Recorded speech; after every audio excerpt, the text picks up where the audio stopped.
Ei, mestre Mistério, tudo bem? Vamos tentar mais uma vez. Vamos tentar mais uma vez aqui, ver se a gente consegue dar prosseguimento à nossa transmissão. Reiniciei aqui a transmissão para a gente tentar. Vamos ver. Se a gente não conseguir, essa é a última tentativa, porque talvez seja até problema do Instagram. Alguém já comentou aqui, porque a internet aqui na minha casa tá cheia, tá ok. Não é nenhum problema aqui no celular.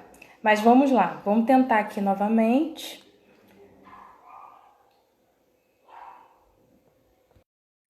Estou chamando o Lucas Brandão,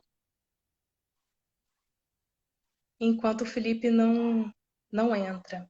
A Misha está colocando aqui que pode ser uma sobrecarga. Né? No Instagram tem muita gente fazendo live realmente.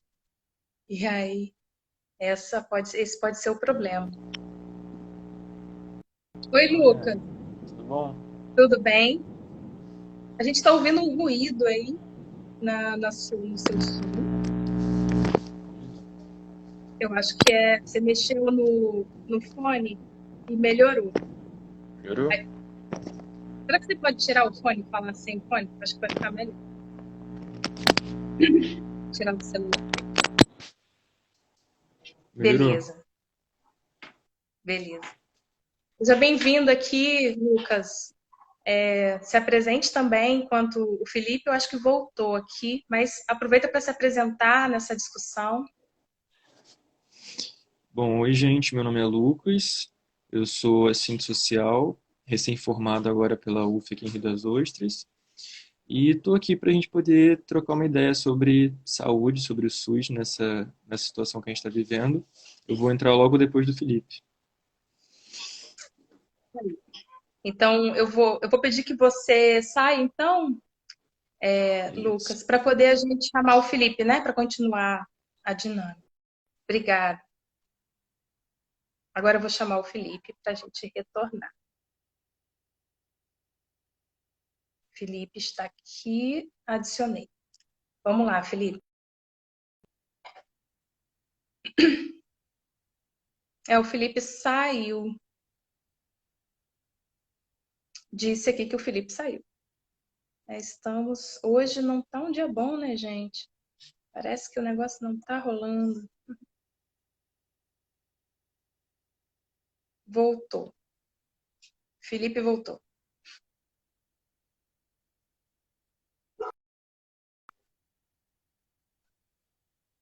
Não tá conseguindo conectar. Felipe não tá conseguindo conectar.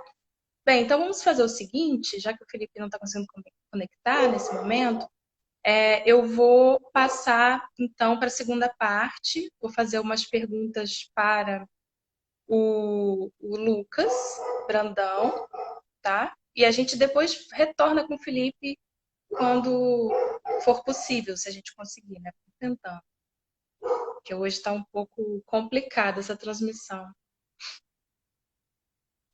Sobre o que a gente vai conversar aqui com o Lucas Brandão, né? A gente separou algumas questões para tratar.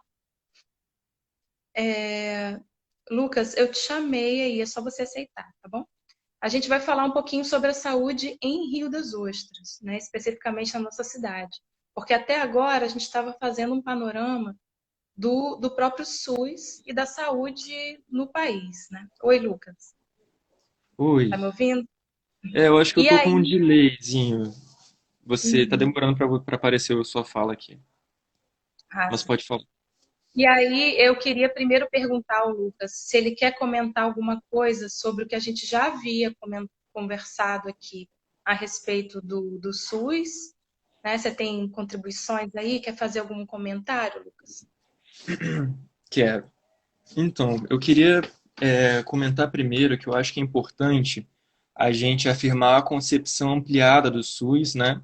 Que é a concepção que foi defendida, né, desde a reforma sanitária, com o surgimento do SUS, e que a gente está tentando ainda implementar, né? Então, como Isso quer dizer o quê? Isso quer dizer que o SUS ele faz parte de um tripé, né, que é a Seguridade Social, junto com a assistência social, junto com a previdência social, e que a gente não tem como discutir saúde sem a gente discutir os outros dois tripés, né, dessa política de proteção social, e que isso impacta diretamente, assim como também a política de habitação e entre outras políticas também educacional, etc., impactam diretamente na saúde, como diz a Lei Orgânica da Saúde, etc.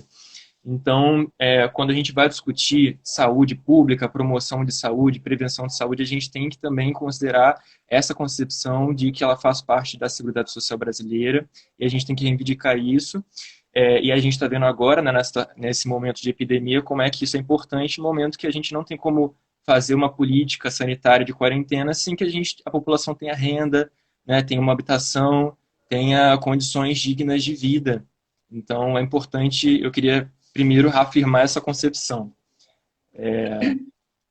E aí, sobre o que o Felipe falou sobre com relação à emenda constitucional 95, eu também só queria fazer um comentário rápido, que o Conselho Nacional de Saúde, né, solicitou ao STF, já tem mais de 30 dias, que fosse revogada a emenda constitucional 95, né, que para quem não sabe é essa emenda que o Felipe e a Ana comentaram, que congela o gasto, o investimento em política, em diversas políticas essenciais, inclusive a da saúde, e isso está fazendo com que desde 2008, quando ela começou a ser implementada, está tendo uma diminuição no investimento, né, da saúde. Então, isso está fazendo, inviabilizando, por exemplo, que o SUS hoje, que o governo hoje possa aumentar a verba da saúde mesmo durante esse período de calamidade pública.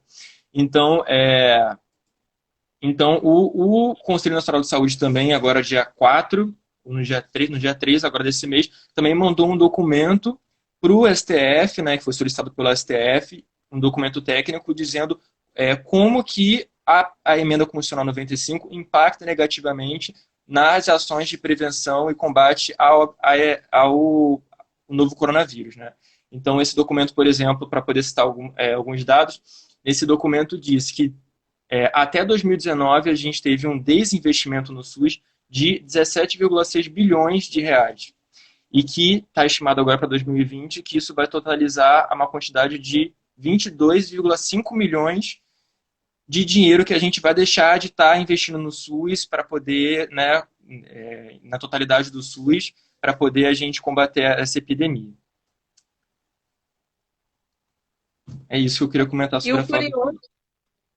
sim, e o curioso é que em tempo de pandemia, o SUS ele aparece como a grande arma que nós temos, né, que o Brasil tem, inclusive comparado a outros países, para combater isso e para trazer saúde para a população. Mas, apesar disso, né, a presidência da República parece que não entende esse papel que o SUS tem importante, né, e minimiza essa pandemia e coloca em risco a população inteira, a vida das pessoas, né? E o que eu queria comentar é que o SUS ele é esse projeto mundialmente reconhecido como um excelente projeto e ele atende a população ribeirinha, a população rural, né? Ele vai até a casa das pessoas, essa clínica da família, que é referência também no mundo, esse projeto, né, da clínica da família,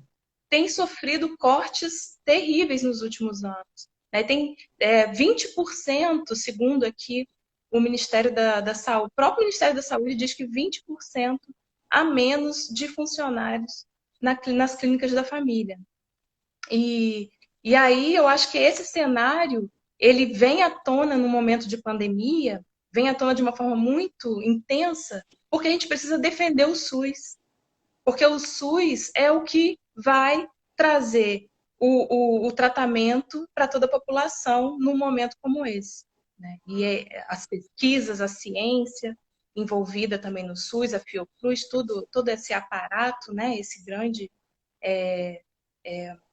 conjunto de ações de prevenção e de tratamento e de cura que vai melhorar a situação numa pandemia. Lucas, então vamos entrar na questão de Rio das Ostras. Uhum. Como que você vê a saúde de Rio das Ostras? O que sabemos sobre a saúde de Rio das Ostras atualmente? Então, Ana, eu separei aqui algumas informações que eu acho que as pessoas estão com bastante dúvida sobre isso, que eu acho que é bom compartilhar, né? Então, a gente tem algumas dúvidas com relação, por exemplo, à quantidade de leitos que a gente tem em Rio das Ostras, né? A informação que eu tenho é que o nosso tem cerca de 6 leitos que já são normalmente ocupados pela população, mesmo em períodos em que não tem epidemia. E aí a gente tem outros 10 leitos na clínica privada, né, que está aqui no município, que é na Mater Dei. Então, público mesmo, a gente tem 6 leitos.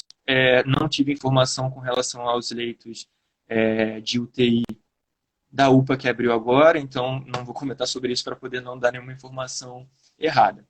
Aí, com relação aos respiradores, né, que é importante, né, porque é o que assegura a vida nos casos graves, né, do Covid-19. A gente tem cerca de 11 respiradores no município e, de acordo com as informações da prefeitura, foram adquiridos 36 novos aparelhos que vão ser distribuídos pelos equipamentos, né? E aí, com relação ao centro de triagem, né, que a prefeitura abriu agora, a gente tem o centro de triagem está funcionando todos os dias de 8 a 20 horas, e todo mundo que tiver algum sintoma deve ir para lá e não para o pronto-socorro, a não ser as crianças que devem ir direto para o pronto-socorro infantil no hospital, né? E com relação à testagem, eu também não consegui muitos dados com relação à testagem no município, mas o que foi declarado pela prefeitura foi que os testes estão sendo enviados para o Rio, né, para o centro especializado para poder fazer as testagens, e que só que eu não consegui exatamente a informação de quanto tempo está demorando esses testes para poder retornarem e qual tipo de teste está sendo feito, né? Porque existe o teste rápido, que tem uma porcentagem grande de erro, né? E o teste mais preciso, que é o RT-PCR, que é um mais complexo, né? Mas que dá uma certeza maior com relação à infecção. Aí eu separei algumas informações, por exemplo, a diferença de UPA, do centro de triagem do hospital, para as pessoas poderem entender. O UPA, ela faz um atendimento de emergência também, assim como o pronto-socorro, né? Mas ela desafoga o pronto-socorro. Por isso que essa UPA foi criada para poder diminuir essa superlotação num único equipamento, né?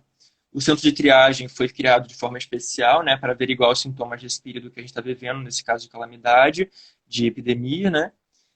E o hospital municipal é onde vai ter os cuidados mais complexos, né? Que aí esse aqui é para onde são encaminhados os casos depois do centro de triagem, depois da UTI, caso haja necessidade. A UPI a UPA do âncora 24 horas já está funcionando, que é uma coisa também que as pessoas costumam querer saber. De acordo com as informações da prefeitura, a partir do Fundo Municipal de Saúde, a prefeitura equipou os equipamentos de saúde com os EPIs para os profissionais de saúde. Então, eles lançaram ali uma série de informações com relação dos equipamentos que eles compraram. E aí, para poder só comentar o que a gente está falando antes, uma coisa que eu esqueci de comentar é que o financiamento da saúde é descentralizado, né? Então, o congelamento de gastos foi feito na verba federal, mas a verba federal é a maior verba do SUS, né? O maior responsável pela implementação do SUS é o governo federal. Então, o que está acontecendo é um movimento dos municípios e estados tentar aumentar o seu investimento do SUS, que nem sempre acontece e que nem sempre também é possível, e que isso aumenta muito a desigualdade social entre os municípios, porque nem todo município tem condição de fazer um investimento adequado para a saúde, e que essa emenda constitucional 95, então, está afetando de diversas formas o município. E para poder comentar também sobre essa falsa polarização que alguns setores da sociedade estão criando, né? Inclusive o nosso presidente, infelizmente, o próprio Conselho Nacional de Saúde já declarou que não é possível haver economia sem saúde. Então, na verdade, o déficit de investimento que a gente tem no SUS hoje vai refletir na economia.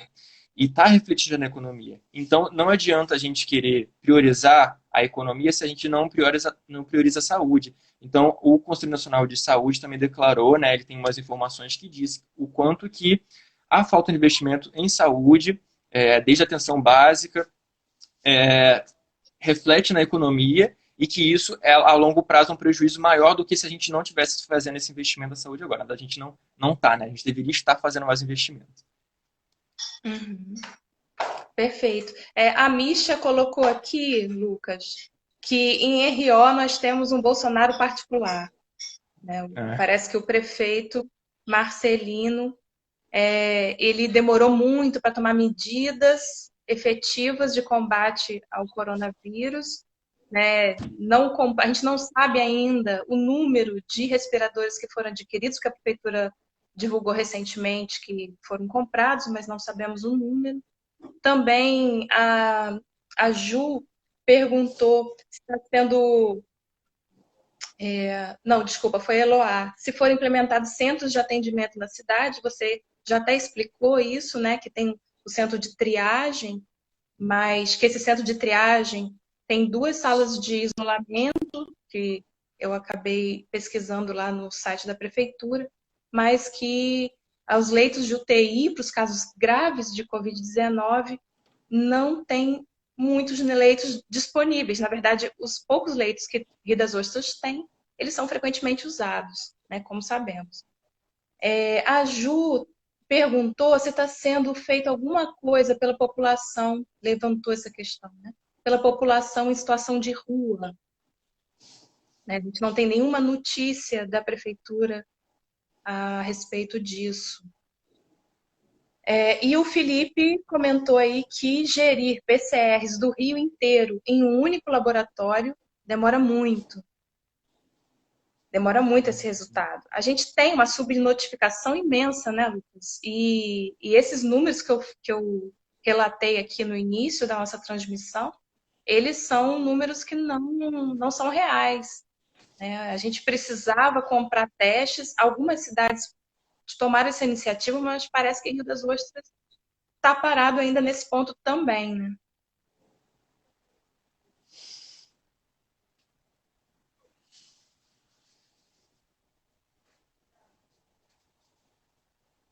Você está me ouvindo? Tô vendo. Sim, com relação aos moradores de rua, também eu realmente não tenho informação sobre as medidas que a prefeitura está tomando. Pelo menos eu não vi ela divulgando.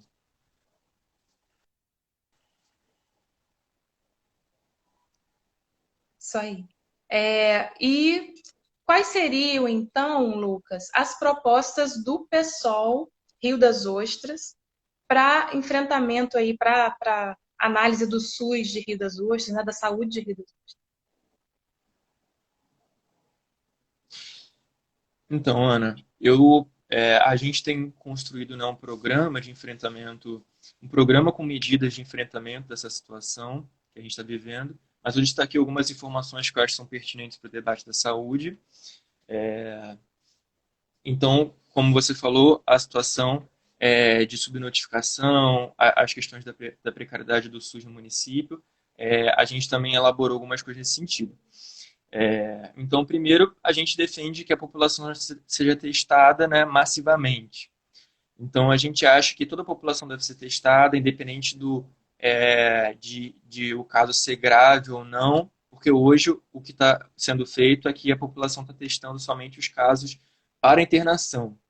Então, tem o número de suspeitos e tem os casos de internação que estão sendo testados. Então, nesse sentido, os casos que a gente tem confirmados no município foram pessoas que foram internadas, por isso que os casos foram testados. E aí a gente defende que todo mundo seja testado, inclusive não só as pessoas suspeitas, para que a gente possa mapear de fato, rastrear o vírus por onde está ocorrendo os maiores índices de contaminação. Então, nesse sentido, a gente tem como proposta, por exemplo, que todos os casos suspeitos sejam cadastrados no banco de dados, independente do nível de gravidade, e que esse cadastramento seja completo no sentido de saber aonde a pessoa mora, o que ela faz, por onde ela circula, de modo que a gente consiga rastrear por onde o vírus está caminhando, os bairros que precisam de maior atenção à saúde, e a gente possa, assim, formular uma política correta de saúde para o município. A gente também propõe um acompanhamento remoto, né, de todos os suspeitos pelo telefone. Hoje, ele está parcialmente sendo feito pelo centro de triagem, só que somente para os casos, para a população considerada de risco.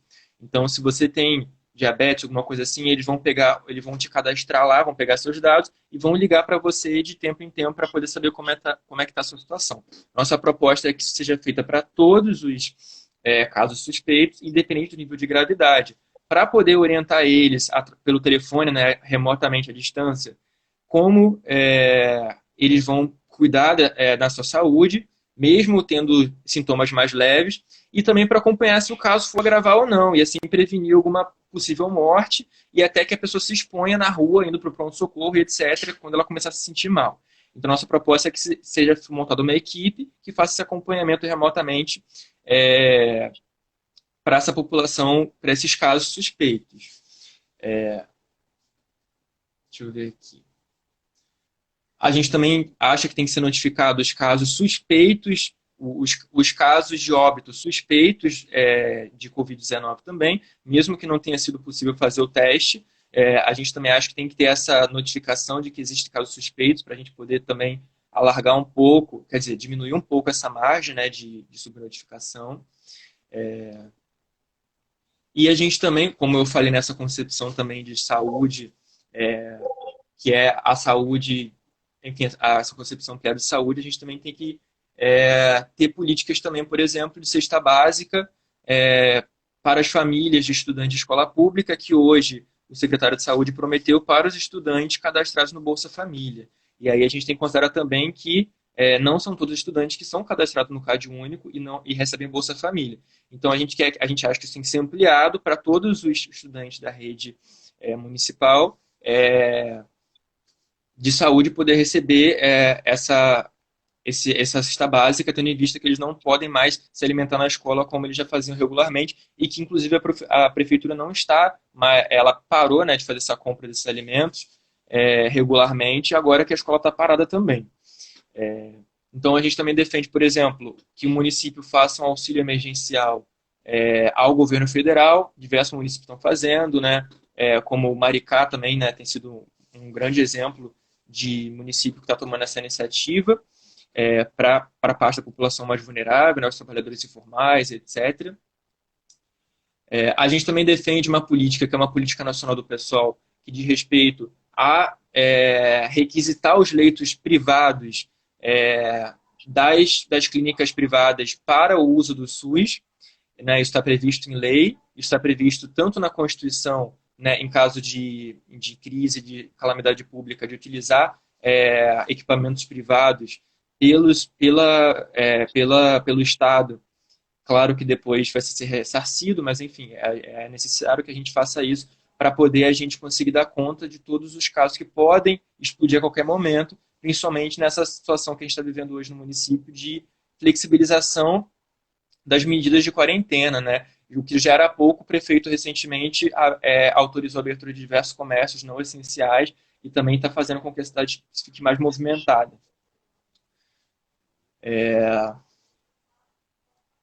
O Bruno está comentando aqui que a prefeitura anunciou que vai entregar uma cesta básica para o estudante da rede municipal, a partir de sexta-feira. Vamos ver, né? Vamos ficar de olho. Sim, então, porque a informação que eu tive é que seriam para os estudantes cadastrados no Cade Único, não seriam para todos. Sim. E aí a gente defende que sejam Exatamente. para todos. E aí, com relação a essa questão que eu comentei, dessa política do leito único, o pessoal nacionalmente, né, tem feito esse movimento de reivindicar essa medida de utilização dos hospitais privados é uma parada que já foi implementada em outros países, por exemplo, na Espanha. Né? A Espanha fez esse movimento de fazer uma espécie de estatização dos hospitais da Espanha privados para poder dar conta do número de casos, e o que a gente está reivindicando é que seja feito como a lei prevê, como prevê tanto a Constituição quanto o decreto que foi feito que foi implementado, foi aprovado sobre as orientações de atuação dos governos nessa situação, que é de fazer com que exista uma fila única, né? Que é isso que a gente defende nacionalmente, uma fila única, para que os critérios de atendimento sejam médicos e não de renda, né? E não financeiros. Então, os leitos, tanto dos hospitais privados quanto os públicos, virassem uma fila única só e que os profissionais de saúde pudessem definir quem são os prioritários e quem não são, de forma que a gente consiga evitar futuras mortes, né? O aumento de mortes que já está aumentando bastante aqui no país, e espero que a gente consiga fazer não aumentar mais aqui no município. Além do fim do teto, né, a gente também defende, tanto aqui no município quanto nacionalmente, o fim da Emenda Constitucional 95. E aí eu queria, para poder referendar essa afirmação, de como é que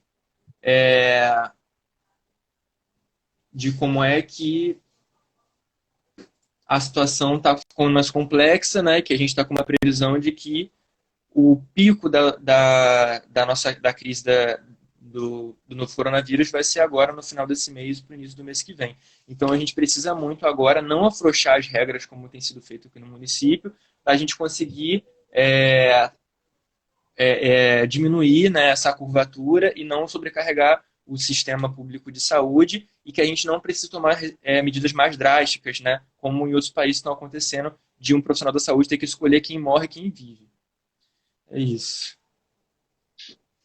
Eu acho que também tem, Lucas, você falou muito bem, obrigada pela sua fala, acho que foi muito importante pontuar tudo isso, e falta muita transparência da prefeitura também, né, em relação aos casos, qual é o número de equipamentos que temos. Eu acho que essa questão da transparência está bastante ruim nesse momento em que todos buscam informação, que precisam analisar a situação, né, para entender o que está acontecendo na nossa cidade. E você também falou sobre a questão dos profissionais da saúde e dos EPIs, né?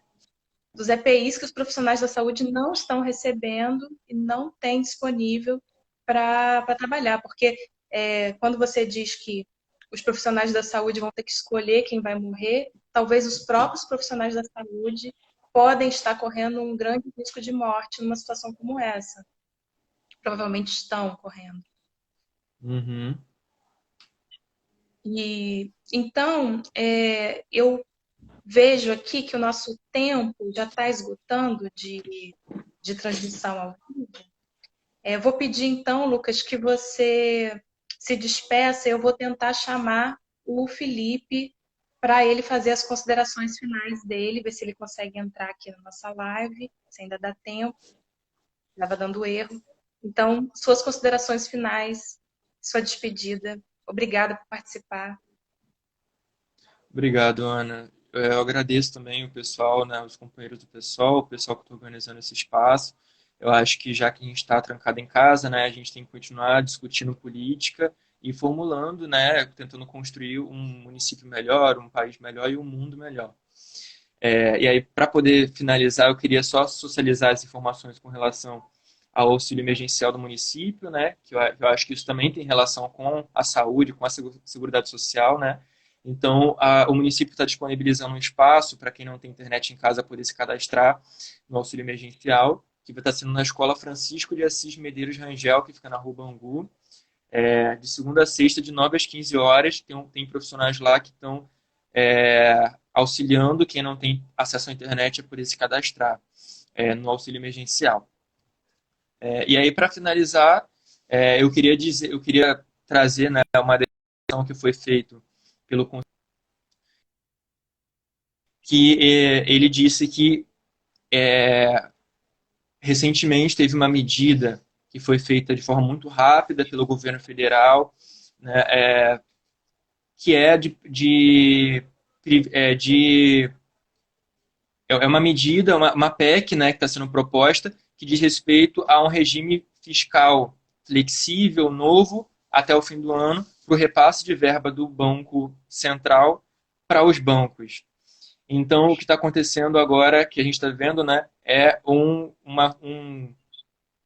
investimento massivo agora, um favorecimento, né, em detrimento do SUS, em prol dos bancos, né, privados, no momento dessa crise, enquanto diversos trabalhadores não conseguiram ainda sacar o dinheiro do auxílio emergencial, diversos comerciantes, pequenos, microempresários também não conseguem pagar suas contas, pessoas não conseguem pagar o aluguel, e aí o governo lança essa agora de favorecer os bancos, dando uma lei que flexibiliza dessa forma, sem nenhum retorno, né? Vai ser repassado o dinheiro do Banco Nacional para os bancos privados sem nenhum retorno durante até o fim do ano.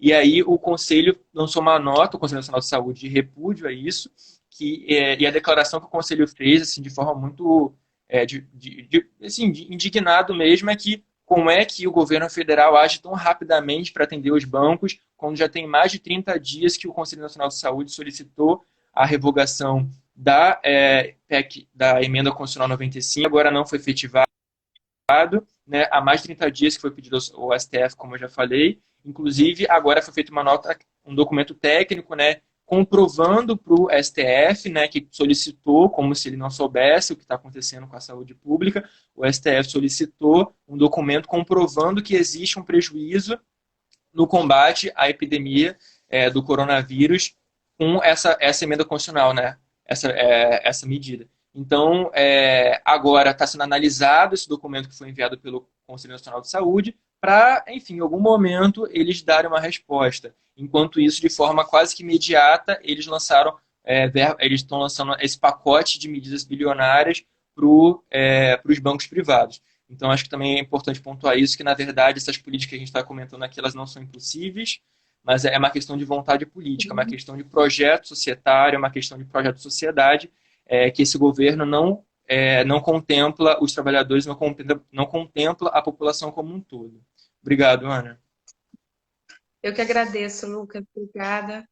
Você trouxe falas muito importantes, muito pertinentes para a gente nessa noite. E eu vou pedir, então, que você se desconecte para poder eu chamar o Felipe. Obrigada, querido. Um beijo. Fique bem, se cuide.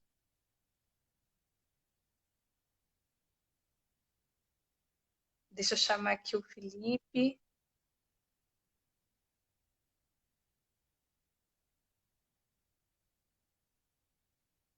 Chamei o Felipe, vamos ver então se a gente consegue falar com ele. Acho que agora. Opa, não. Não estamos conseguindo colocar o Felipe.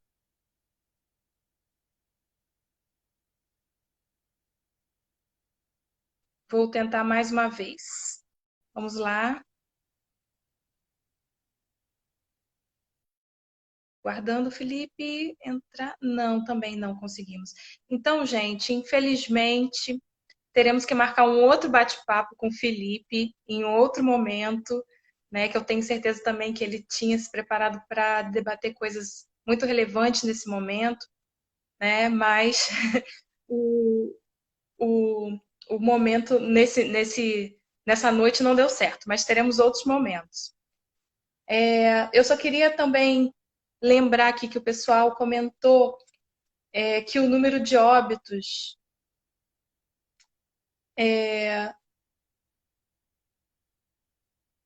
eu não estou entendendo o que eu escrevi. A Ju falou, né? A Ju falou que a gente vai precisar trabalhar muito para enfrentar esse momento, cobrando as autoridades. Ela não falou exatamente isso, eu estou interpretando, que eu anotei aqui, né? Cobrando as autoridades que o sistema de saúde tenha mais investimentos, né? Inclusive em Rio das Ostras, que é o nosso grande objetivo aqui da nossa live, é falar da nossa cidade, da nossa região, das propostas que nós pensamos que o pessoal, junto com seus militantes e filiados e todos os simpatizantes, estão aqui se propondo a discutir essa cidade e ter propostas transformadoras, né? Que essa velha política ela chegue ao fim e que a gente consiga ter ideias melhores de conduzir esse processo. É muito importante que todos participem. Eu agradeço muito a presença de todos que estavam aqui hoje, né? Desculpa aí os atropelos, o Instagram hoje não estava muito estável, mas na próxima semana provavelmente teremos mais pessoal com vida. Só a luta muda a vida, né, Misha? E eu agradeço muito, desejo que vocês fiquem em paz, que fiquem tranquilos, na medida do possível. E um beijo a todos, boa noite, muito obrigada pela participação.